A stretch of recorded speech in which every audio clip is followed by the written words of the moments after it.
ஒரே ஒரு விஷயம் புரிஞ்சுக்கோடி. நாம எதுவுமே பண்ணாம கல்யாணத்தை பண்ண போனா பரமனுக்கு ஏதோ குறை இருக்கு, அதனாலதான் இப்படி சாதாரணமான வீட்டுல பொண்ணு எடுக்கிறாங்கன்னு கலாமாவை தான் எல்லாரும் தப்பா பேசுவாங்க. ஐயோ, எனக்கு சத்தியமா எதுவுமே புரியல. அதுக்காக நீங்க வாழ்ந்துட்டு இருக்கிற வீட விக்கலாமா? அது தப்பு இல்லையா? இங்க பாரு இளமதி, ஒரு நல்லது நடக்கணும்னா இந்த மாதிரி சில விஷயங்களை பண்ணிதான் ஆகணும். இதெல்லாம் ஒண்ணு தப்பு இல்ல. இத பாரு, நீ எதையும் மனசுல வச்சுக்காத, பாத்துக்கலாம். என்னப்பா நீங்களும் சேர்ந்துகிட்டு இப்படி பேசிட்டு இருக்கீங்க? கல்யாணம் முடிஞ்சதுக்கு அப்புறம் எங்க போய் தங்குவீங்க? இங்க பாருமா, கல்யாணத்துக்கு அப்புறம் நீயும் இங்க இருக்க மாட்ட. நாங்க 2 பேரும் தங்கறதுக்கு எதுக்குமா இவ்வளவு பெரிய வீடு? ஒரே ஒரு ரூம வாடகைக்கு எடுத்தா போதாதா? தயவு செஞ்சு இப்படி எதுவும் பண்ணாதீங்க, வேண்டாம்.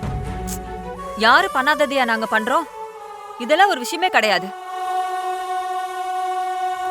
எங்க மக சந்தோஷமா வாழணும், அது மட்டும்தான் எங்களுக்கு முக்கியம். இதெல்லாம் சாதாரணமான விஷயம், சும்மா பெருசு பண்ணிட்டு இருக்காத, புரியுதா? அதே மாதிரி இத பரமன் கிட்டே அவங்க அம்மா கிட்டே சொல்லி பெருசு பண்ண, அப்புறம் ரொம்ப வருத்தப்படுவ, சொல்லிட்டேன். தயவு செஞ்சு இதோட அதை விட்டுரு. நாங்க பெரியவங்க தானே, எதை எப்போ எப்படி பண்ணணும்னு நாங்க பாத்துக்கிறோம். குடு. இது என்ன விளையாட்டா? வாங்க போ.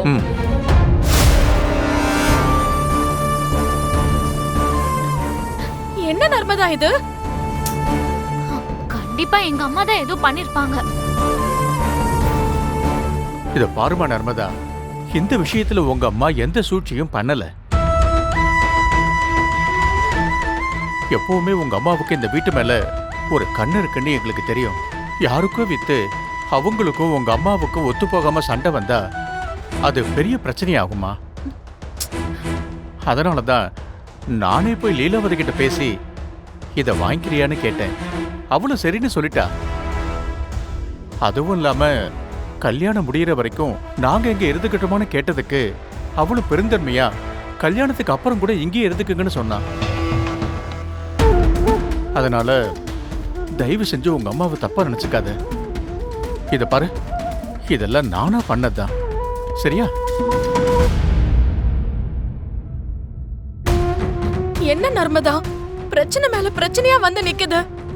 ஒரு சைடுல அந்த கலாமா பிரச்சனை பண்றாங்கன்னு பார்த்தா இவங்க இப்படி பண்ணி வச்சிருக்காங்க. ஐயோ, எனக்கு வர ஆத்திரத்துக்கு கல்யாணமே வேணான்னு முடிவெடுத்ததுதான் நல்லதுன்னு தோணுது. ஏய், ஏண்டி நீ இப்படி நெகட்டிவாலாம் திங்க் பண்ற? நீ இப்படி எல்லாம் பேசக்கூடாது. எல்லாம் நல்லபடியா முடியும், நீ எதுவும் கவலை எல்லாம் படாத.